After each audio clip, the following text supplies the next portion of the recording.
মাননীয় প্রধানমন্ত্রী শেখ হাসিনার পক্ষে জুলাই সনদের বিরোধ ঘোষণা করলাম। এদেশের সরকারকে সম্পূর্ণ অবৈধ ঘোষণা করলাম। মাননীয় প্রধানমন্ত্রী শেখ হাসিনা দেশে আসবেন কিংবা চলে এসেছেন। জয় বাংলা, জয় বঙ্গবন্ধু। শেখ হাসিনা পালায়নি। শেখ হাসিনা যখন বলেছেন উনি দেশে আসবেন, তাহলে প্রতিটি বাঙালি ও বাংলাদেশি অবশ্যই বিশ্বাস করবেন তিনি এদেশে আসবেন কিংবা চলে এসেছেন। আওয়ামী লীগে যোগ দিয়েই এভাবে আওয়ামী লীগ সভাপতি ও সাবেক প্রধানমন্ত্রী শেখ হাসিনা দেশে ফেরার ইঙ্গিত দিয়েছেন সদ্য পদত্যাগ করা প্রভাবশালী বিএনপি নেতা অ্যাডভোকেট ফয়জুল করিম মুবিন। শুধু তাই নয়, শেখ হাসিনার পক্ষে প্রথমবারের মতো জুলাই সনদের বিরোধ, এমনকি বর্তমান অন্তর্বর্তী সরকারকে অবৈধ ঘোষণা করেছেন তিনি। বর্তমান সাংবিধানিক সরকার মাননীয় প্রধানমন্ত্রী শেখ হাসিনার পক্ষে এদেশের সরকারকে সম্পূর্ণ অবৈধ ঘোষণা করলাম।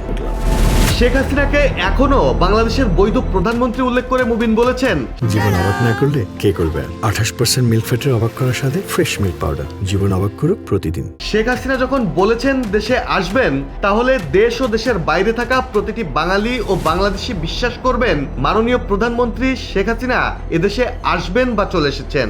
আমি পাগলের প্রলাপ বকতে পারি, কিন্তু মুজিব কন্যা পাগলের প্রলাপ বকার মতো মহিলা না। এটা বাঙালি ও বাংলাদেশি সকলেই জানে। আমি পাগলের প্রলাপ বকতে পারি, এটা স্বাভাবিক, কিন্তু মুজিব কন্যা শেখ হাসিনা পাগলের প্রলাপ বকার মতো মহিলা না। এটা বাঙালি এবং বাংলাদেশি সকলেই জানে। সেজন্য সবাইকে চিন্তা চেতনা ও দেশপ্রেমের ভিত্তিতে মন্তব্য করার আহ্বান জানান মুবিন। বলেন, কে জানে আপনার আজকের বক্তব্য হয়তো কাল আপনার ভবিষ্যৎ নির্ণয় করবে। তাই প্রতিহিংসার রাজনীতি থেকে সবাইকে সরে আসতে বলেন তিনি। মুবিন দৃঢ়কণ্ঠে বলেন, বাংলাদেশ আওয়ামী লীগ ব্যতীত, বাংলাদেশ আওয়ামী লীগের প্রতিনিধি ব্যতীত এদেশে কোনো নির্বাচন হয়নি, ইতপূর্বেও না, এবং যখনই হয়েছে তখনই কেউই এদেশের মসনদে থাকতে পারেনি। শেখ হাসিনা দেশে ফেরার পর সামনে আসার অপেক্ষায় বসে থাকা আওয়ামী লীগের প্রত্যেক কর্মী সমর্থক, মুক্তিযুদ্ধের সপক্ষের শক্তি, দেশের পক্ষের শক্তি, যারা ধর্মনিরপেক্ষতার সাথে আছে, তাদের এখনই কথা বলার আহ্বান জানান তিনি। বর্তমান অন্তর্বর্তী সরকারকে অবৈধ ঘোষণা দিয়ে মুবিন বলেন, দেশের গণতন্ত্র ও সাংবিধানিক ব্যবস্থাকে সমুন্নত রাখতে বাংলাদেশের একজন নাগরিক হিসেবে প্রধানমন্ত্রী শেখ হাসিনার পক্ষে এদেশের সরকারকে সম্পূর্ণ অবৈধ ঘোষণা করলাম। প্রথমত, এটি একটি অসাংবিধানিক সরকার। এ সরকারের বিধি ব্যবস্থার কথা সংবিধানের কোথাও উল্লেখ করা নাই। তাছাড়া পার্লামেন্ট বিলুপ্তির জন্য 2/3 ভোটের দরকার হয় এবং রাষ্ট্রপতির অনুমোদন লাগে। যেখানে পার্লামেন্টই নাই, সেখানে পারমিশনের সুযোগও নাই। যেখানে পার্লামেন্টই নাই, সেখানে পারমিশনের কোনো প্রকার সুযোগ এই অবস্থায় নাই। এটি একটি অসাংবিধানিক সরকার।